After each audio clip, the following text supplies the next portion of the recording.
ہم بڑے خوش بخت ہیں کہ اب ہم سماعت کرنے جا رہے ہیں آل انڈیا ملی کونسل کے صوبہ جھارکھنڈ کے صدر اور ہم سب کے پہلے ہی سے موقر اور معروف علمی اور تنظیمی شخصیت مدرسہ رشید العلوم چترا کے ذمہ دار اور سربراہ جناب مفتی نذر توحید صاحب، ہم ان سے گزارش کرتے ہیں کہ وہ بھی کچھ کلمات آپ کے سامنے عرض فرمائیں۔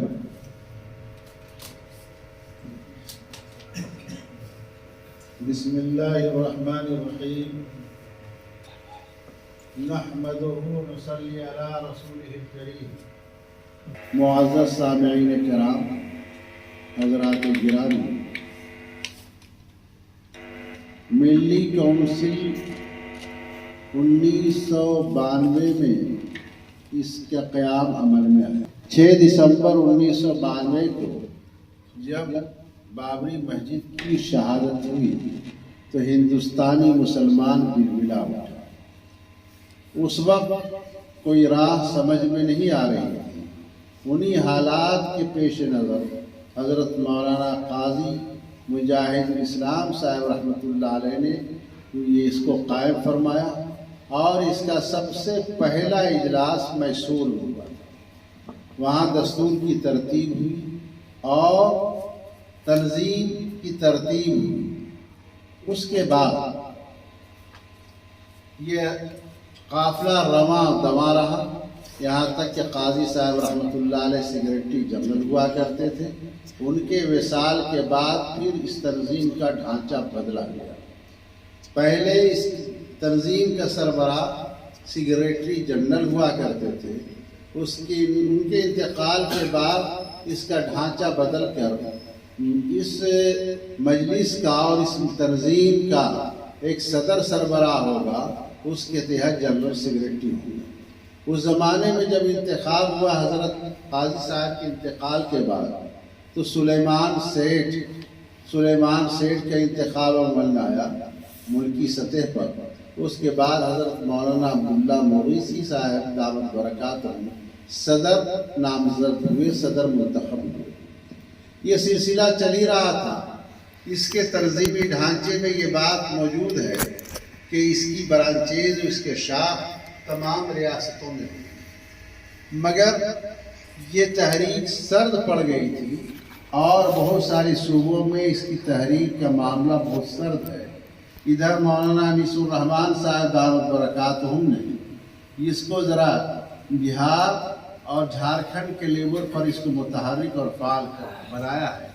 اس سلسلے میں ابھی جھارکھنڈ کا انتخاب عمل میں آیا اور اس کی ذمہ داری اس ناتواں کاندھے پر ڈال دی گئی۔ گرچہ میں اس کا متحمل نہیں ہوں، میں پڑھنے لکھنے کا آدمی ہوں، لکھنے پڑھنے کا آدمی ہوں کہ مجھ سے فتویٰ لکھوا لیجیے، مجھ سے کتاب پڑھوا لیجیے، اور میں بیمار بھی رہتا ہوں، مگر ان لوگوں کا اصرار ہوا کہ نہیں، آپ ہی اس ذمہ داری کو سنبھالیے۔ تو میں نے آپ لوگوں پر اعتماد کرتے ہوئے اور بھروسہ کرتے ہوئے یہ ذمہ داری ہم نے قبول کر لی ہے کہ میں ذمہ دار تو رہوں گا، مگر میرے ہاتھ پاؤں مولانا رضوان صاحب ہوں گے، مفتی شعیب عالم صاحب ہوں گے، توفیق عالم حاجی توفیق عالم صاحب ہوں گے اور سید صاحب ہوں گے، مختلف حضرات ہمارے ہاتھ پاؤں ہوں گے، چندوا کے لوگ ہوں گے، معلومات کے لوگ ہوں گے، چترا کے لوگ ہوں گے۔ ان پر امید کے سہارے میں نے یہ قبول کر لیا ہے۔ اس لیے آپ لوگوں سے گزارش ہے کہ جب بھی آپ کو آواز دی جائے اس آواز پر آپ لبیک کہیں اور ہماری ہمت اور ہمارا حوصلہ بڑھائیں۔ دیکھیے تنظیموں، اسلامی تعلیمات میں اگر دیکھیے تو اسلامی تعلیمات جس کے طرف اشارہ بھی فرمایا مفتی شعیب عالم صاحب نے، اجتماعیت کی تعلیم ہمیں دی گئی ہے اور اجتماعیت کی تعلیم ہمیں عملی طور پر بھی دی گئی کہ 5 وقت کی نماز جماعت کے ساتھ پڑھی جائے، جمعہ کی نماز اور بڑی جماعت کے ساتھ پڑھی جائے، عیدین کی نماز بہت بڑی جماعت کہ ایک علاقے کے تمام لوگ وہاں جمع ہوں، تو اجتماعیت کی ہمیں تعلیم دی گئی ہے۔ تو اجتماعیت کے ساتھ ہمیں رہنا ہے، ہمیں دوسروں کے دکھ و درد کا مداوا بننا ہے اور اس کا سہارا بننا ہے۔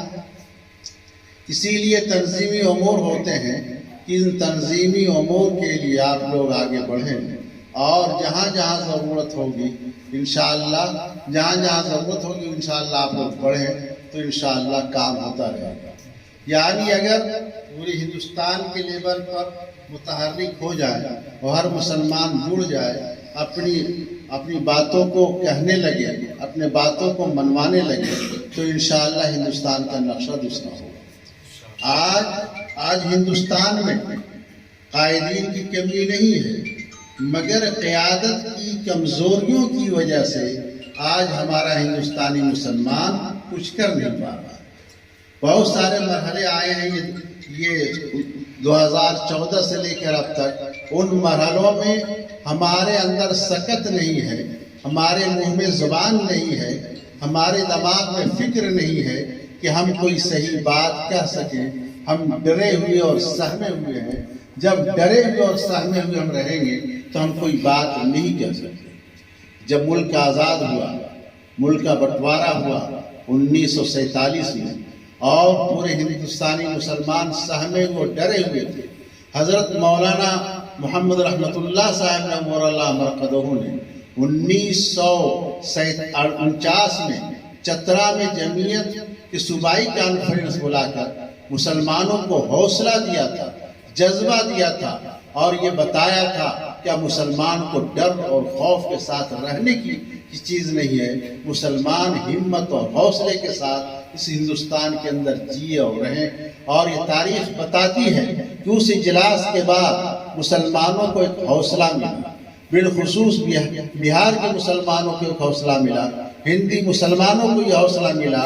کسی کے اندر یہ ہمت اور جرأت نہیں تھی کہ 1947 کی یہ جان لیوا تقسیم کے بعد 1949 میں اتنا بڑا کانفرنس کیا جائے، مگر حضرت مولانا رحمت اللہ صاحب نے نور اللہ مرقدہ نے وہ اجلاس کر کے بتلا دیا اور لوگوں کو پیغام دیا، اب ڈرے اور سہمے نہ رہو، اپنے کام کرو، دین کا بھی کام کرو، اپنے روزگاروں سے بھی جوڑو، تمام چیزوں سے جڑ کر اپنا کام کرو۔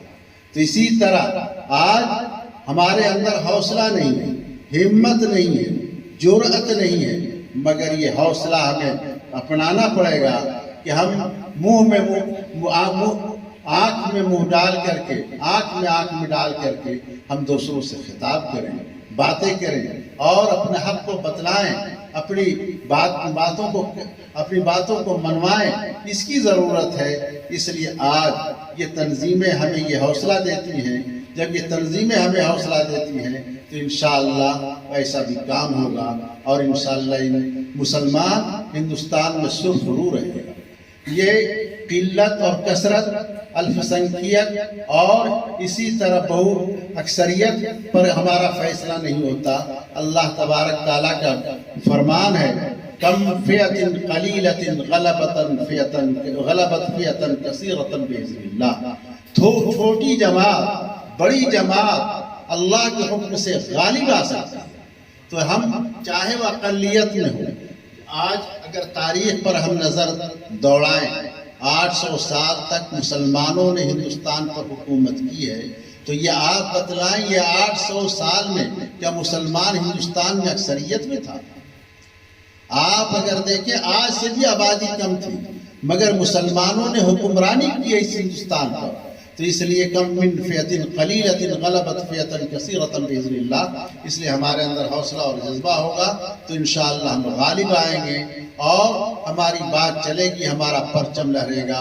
انہی باتوں پر اپنی بات ختم کرتے ہوئے میں شکر گزار ہوں جناب مولانا رضوان دانش ندوی صاحب اور اہل چندوا اور مدرسہ خیر العلوم کے انتظام انسلام کی ذمہ داروں کا کہ انہوں نے مجھے یہ عزت بخشی اور مجھے بلایا، طلب کیا، اور مجھے میرے میرے شان کی بات تو یہ نہیں تھی کہ مجھے یہ گلدستے پیش کیا جائے، شال اڑایا جائے، مگر ان کے جذبے اور حوصلے کو اللہ تبارک تعالیٰ قبول فرمائے اور اپنے شان بدلہ عطا فرمائے۔